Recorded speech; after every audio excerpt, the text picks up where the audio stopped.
Hi guys, today I'm going to be doing my June wrap up. I read 6 books in June, which is a really good number, but I was hoping to read a little bit more. I wasn't in a reading slump, but I just don't think I had enough motivation to keep on reading once I'd finished one book. So I thought I was going to have a really great month at the start and then things just didn't work out, but that's okay. I still read some really good books. I read 2 classics right at the start of the month, and then the rest of the month was dedicated to YA books, and I read some really good ones. So we are currently having a heat wave in the UK, so I may be a puddle on the floor by the end of this video, but I'm gonna get on with it because I am already burning up on the inside. It is so hot. So the first book I read during June was A Shepherd's Life by W.H. Hudson. This was first published or first written in 1910, but it's recently been brought back in the Penguin Classics series, I think a year or 2 ago maybe, so it's been out of print for a while and now it's been brought back, which I am really pleased about because I originally heard about this book in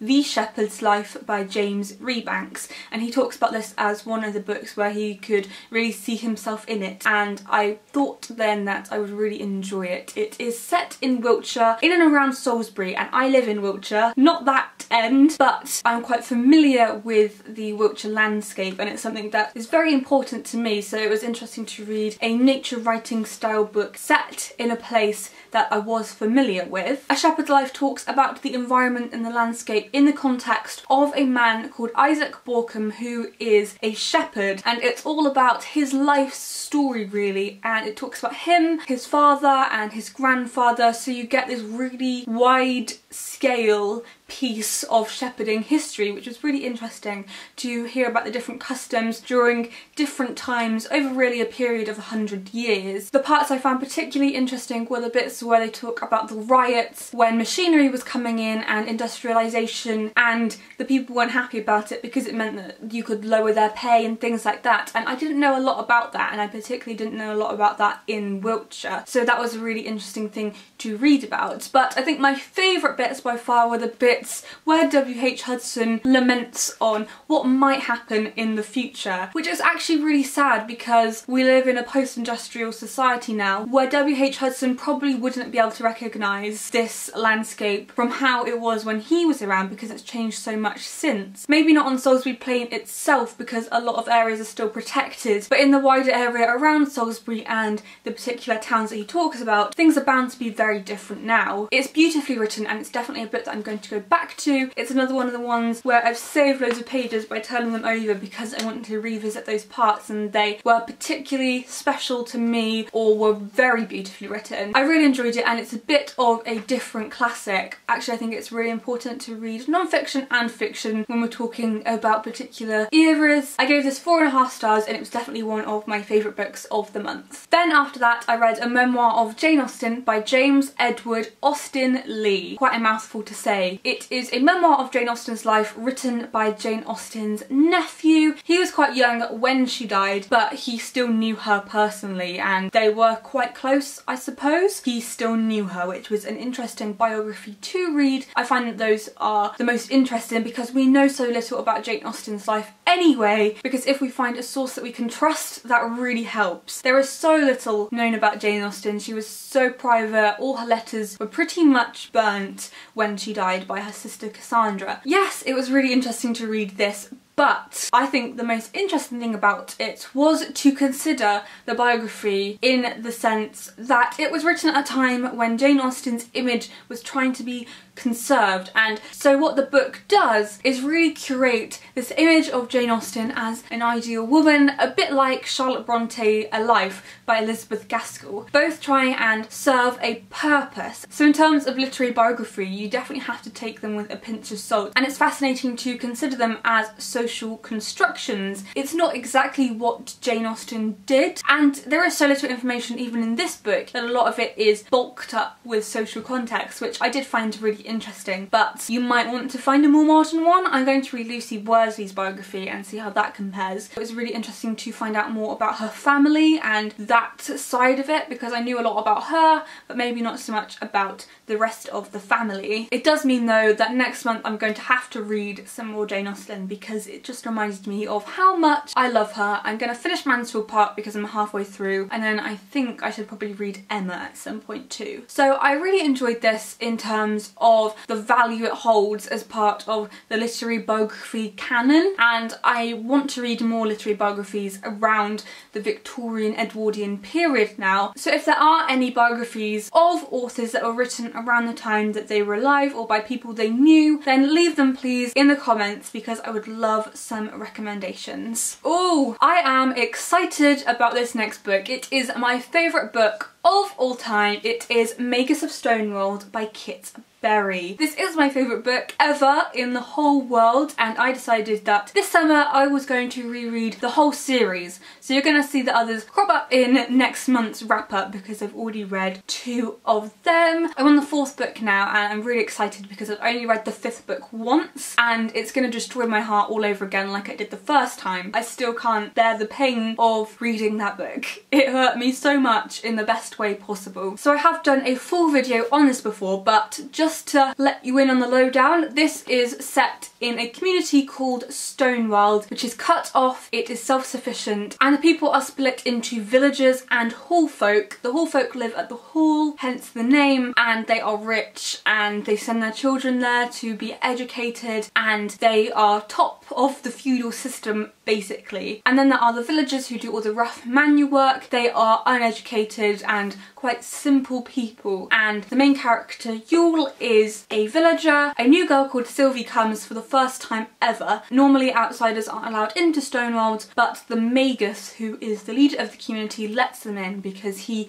recognises something special in Sylvie, which comes out in the book. And what happens is Sylvie realises that this idyllic community might not be so perfect after all. There's a star-crossed love situation going on and I love it. It reminds me of Thomas Hardy because it's set in Dorset and the descriptions of the landscape and the world are so vivid and real, and that's my favourite thing about these books. I'm going to be reading all of them and then I might do a video on what it's like to reread my favourite book series because I have a lot of thoughts on it because I have different thoughts now, I'm a lot older and things like that, so I might do a video on that if you'd be interested. I obviously gave it 5 stars, I couldn't give it any less. It's my favourite book. That would be weird. Then I read Freshers by Tom Ellen and Lucy Iverson, which I have been waiting for ages, and as soon as it arrived I started reading it and I loved this book so much. It's definitely going to be on my end of year favourites list. This is set in a university and it follows 2 characters as they are in their first year, freshers, hence the title, and it goes through their year as they learn to cope with university life, and it's told in dual perspectives, so you get Phoebe and Luke's side of things, and I think that's really interesting. They're both very different characters and I thought that they were very realistic. Next year I will actually be going to university myself, so I'm very nervous about that. I like staying at home and it's something that I do kind of worry about sometimes, so Freshers really put my mind at ease and made me think that actually it's not going to be so bad after all, it's okay. Plus the main characters are English literature students, which is what I want to do, so that was really nice as well. I'm not going to go into too much detail about this because I will have a full review up on my blog closer to publication, and I'm going to be doing a full video dedicated to Freshers in August, so do keep an eye out for that because I'm very excited about making it. I really love this book. I'm not going to stop recommending it now because I think that everybody should read it. I really wish that there were more YA books set in universities because you kind of get to 16 or 17 and then the YA books stop for you. So as you progress into university, this is the only book, this and Fangirl by Rainbow Rowell, which is set in a college. But I don't want to read new adult, so these are kind of the only 2 books that I have. So I'm really pleased that I enjoy this, and if it does well, I hope that it encourages more YA writers to write books set in universities and more publishers to pick them up too. I rated this 5 stars, I really super loved it. Then the second to last book I read was The Spellbook of the Lost and Found by Moira Fowley-Doyle. So this book opens the morning after a party in a town, and then the repercussions of that party and somebody casting a spell means that everybody in the town loses things. It's quite creepy and haunting and very mythical, woven with intricate stories and lots of literary allusions, which I really enjoyed. It's one of those books that I think you have to read for yourself to know if you're going to enjoy it. it's when you get into the gorgeous writing style and how you like the different perspectives, that's when you know if you really will enjoy the book. It's one that I really enjoyed. I rated it 4.5 stars, and I wouldn't have any hesitations in reading more Fowley-Doyle's books again because I find them all really enjoyable. I think I enjoyed this one slightly more than I enjoyed The Accident Season. I really enjoy Irish literature. I loved all of Louise O'Neill's books, for example, and so I'm really intrigued to read more, and I think that you can't go wrong with more of Fowley-Doyle's books. I love the mythology and this kind of folklore weaved into it. So like I said, I rated this one 4.5 stars. I did really enjoy it. And then the final book that I read in June was A Change Is Gonna Come, which is an anthology published by Stripes. I really enjoyed this anthology. It was quick to read. I enjoyed the majority of the stories. My favourite by far was Tanya Burns. I love her books anyway, but her story was so good. I can't pinpoint them exactly because they all worked really well together. It was an anthology really well edited and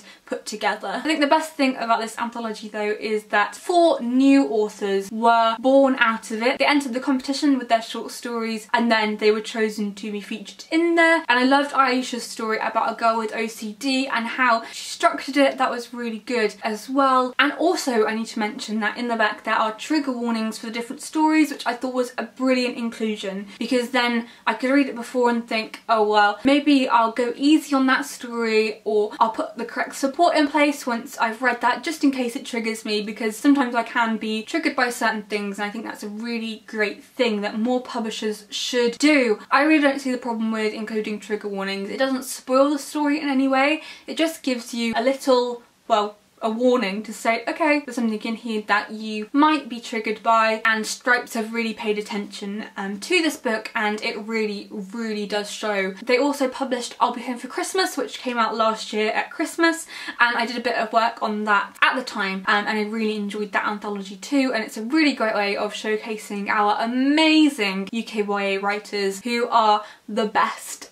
So I loved this anthology. It comes out in August, so keep an eye out for it because I'm going to be talking about it a lot and recommending it lots, and it's one I think everybody is going to be talking about. So that was my June wrap up. I hope you enjoyed it. Let me know in the comments the best book that you read in June and we can compare notes. So I hope you enjoyed it, and I will see you guys soon. Happy reading!